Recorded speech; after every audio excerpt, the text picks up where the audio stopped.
то, что они будут мигрировать, врачи, это я особо не напрягаюсь. Там трактор вылечит всех, чтобы ты уже ничего не говорил, вот все, побрызгал. Привет, мои родные белорусы! Наступила холодная пора, время, когда наблюдается рост заболеваемости населения, время очередей, ругани и испытаний нервной системы в больницах и поликлиниках. Но зима 2022-2023 года будет настоящим испытанием для белорусов, выдержать которое будет непросто. Почему? Сейчас вы обо всем узнаете. С вами Александр Соколов, Рабочий.ру. Наше государство вошло в число мировых лидеров по уровню развития здравоохранения, медицины. Каждый гражданин, независимо от достатка, имеет возможность бесплатно получить любой вид медицинской помощи, в том числе самый высокотехнологичный. Это выступление Лукашенко на пленарном заседании парламентской ассамблеи ОБСЕ 5 июля 2017 года. Но согласно рейтингу крупнейшей в мире базы данных о стоимости и качестве жизни людей в разных странах Number, в данный момент Беларусь занимает предпоследнее место в Европе по уровню развития здравоохранения, обойдя лишь Мальту. В это с трудом верится, но, к сожалению, этот рейтинг подкреплен конкретными цифрами и фактами, которые ощущает на себе каждый белорус. Какие еще нужны доказательства? 1 июля для медработников отменили ковидные доплаты, но при этом ввели новую надбавку за работу в сфере здравоохранения, которую устанавливают дифференцированно. Но, несмотря на это, в Беларуси по-прежнему растет дефицит медработников. Режим Лукашенко добился того, что по всей стране на середину октября 2022 года не хватает 4603 врача-специалиста и 3552 медсестры. А с каждым месяцем эта цифра растет. Просто вдумайтесь в эти цифры. Не хватает более 8 тысяч медиков.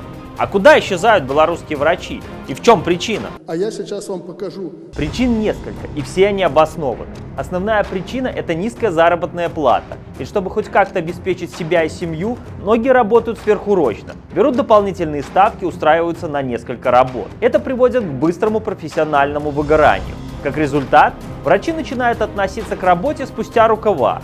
Да и будем честными, повсеместно из-за этого процветает коррупция. Без взятки к тебе в больнице редко кто лишний раз подойдет, не выдаст направление на обследование, и об этом знает каждый. Тут даже нечего лукавить. Но в этом виноваты и сами белорусы, которые приучили врачей к такому, вместо того, чтобы требовать и добиваться положенного отношения и обслуживания.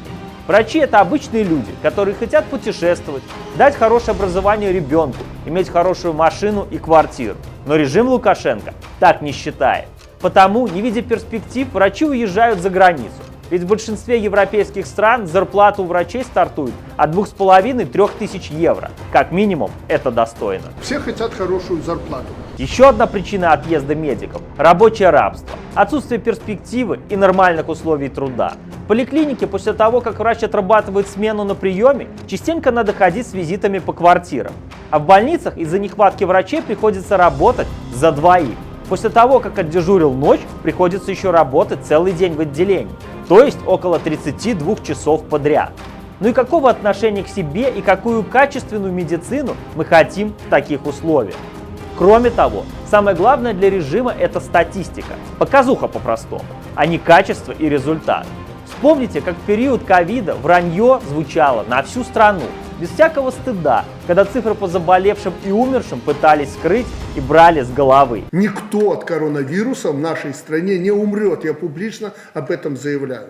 По словам Лукашенко, еще одно достижение Беларуси состоит в полной модернизации здравоохранения. Действительно, в последние годы в Беларуси были переоснащены реанимации, республиканские научно-практические центры, но на этом все. В регионах на бесплатные УЗИ, МРТ, компьютерную томографию надо ждать очередь неделями, а то и месяцами. Да и платно эти исследования пройти непросто из-за ограниченного количества аппаратов. Кроме того, эпидемия ковид показала реальное оснащение больниц, где часто есть только кровати, государственное питание, напомню, за наши налоги, и туалеты. Однако там нет необходимого медицинского оборудования. В период ковида болели сами медики, не имея простейших средств защиты. Пациенты хватали корону прямо в отделении, а людей с положительными тестами часто госпитализировали в палату с обычными пациентами. Это прямой результат управления Лукашенко. И главное, не переживайте. Это единственный совет, который могу дать. По оперативным данным, за 8 месяцев текущего года в организациях страны более 70% работников от общего числа погибших или умерших на производстве умерли сугубо из-за состояния здоровья. А как же так? Ведь все работники проходят ежегодную комиссию. А все просто. Отсутствие необходимого оборудования и специалистов в поликлиниках приводит к тому, что медосмотры проводятся нередко формально, из-за чего та же онкология или другие серьезные заболевания выявляются чаще всего на последних стадиях, когда уже поздно. И самая безумная причина отъезда медиков – политические репрессии. Медиков заставляют увольняться, предлагают записать покаянные видео из-за участия в протестах, угрожают, что их больше не возьмут работать в госучреждения и медцентры, что они постоянно будут под контролем КГБ. Притом немалое количество медработников находится под следствием или вовсе уже осуждены. В такой ситуации многие из медиков задаются логичным вопросом: а зачем мне все это надо? Пахать за копейки, подвергаться унижению, и они правы. Любой труд требует достойной оплаты и уважения. Может, кто-то из ебатик возразит: а как же клятва Гиппократа? Вы же клялись. Смешно. Это еще одна моральная уловка. Давление на совесть, чтобы заставить врача работать за бесплатно. Вон менты и военные, не моргнув глазом, нарушили свою клятву. Присягу. Притом официальную. И ничего, живут как-то. В развитых странах ты заинтересован быть лучше других, имеешь огромные возможности для обучения и саморазвития. А чем лучше ты как специалист, тем больше у тебя финансовой независимости. В той же ненавистной Лукашенко Польше, по словам министра здравоохранения Адама Недельского, есть проблема нехватки докторов. Но раз проблема есть, то ее надо решать. И ее решают. Притом несколькими способами. Открывают больше наборов на медспециальности. Повышают зарплату персонала. После окончания интернатуры врач с практикой от 5 лет может получать около 4-5 тысяч евро в месяц. Упрощают и въезд в страну для врачей из-за рубежа. Как результат, теперь в Польше работает 1000 белорусских и 1000 украинских врачей. Также за границей абсолютно иное отношение к медикам. Сами врачи отмечают, что там они чувствуют себя защищенными и уважаемыми. А как в Беларуси решают данную проблему? Планируют увеличить бюджетные места на медспециальность. Обещают дать врачам соцподдержку и первое место в очереди на предоставление жилья. Предлагают строить меньше соцобъектов, а деньги направить на зарплаты медиков. А самое главное, предлагают увеличить срок отработки для медиков до 10 лет. Фактически сделать рабом. Пришел в университет учиться по твоему профилю? Пришел. Так, закончил. К примеру, 10 лет мы тебя готовили, отработай 10 лет. Нам надо поставить все точки над «и». Все, что умеет режим Лукашенко делать, это обещать и не выполнять. И, конечно же, угрожать. В этом Лукашенко и его халуям нет равных. Отвернем голову и поворачиваем руки, кто будет себя подобным образом вести. По стандартам ВОЗ на здравоохранение необходимо выделять не менее 6% ВВП, а по стандартам ОСР не менее 7% ВВП. В Беларуси же тратится на здравоохранение лишь около 4% ВВП. И это не учитывая даже того, как любят у нас пилить выделенные средства. У нас качественная медицина, бесплатная.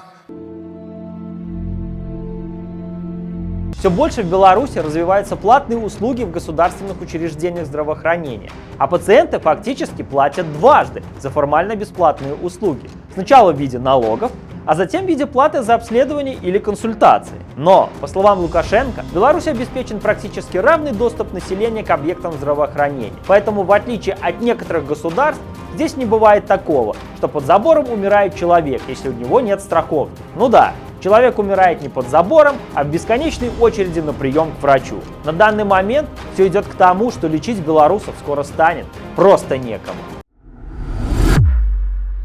Не нужно быть экспертом, чтобы понимать, что в Беларуси существуют чудовищные проблемы в системе здравоохранения, а реформы в прямом смысле слова жизненно необходимы.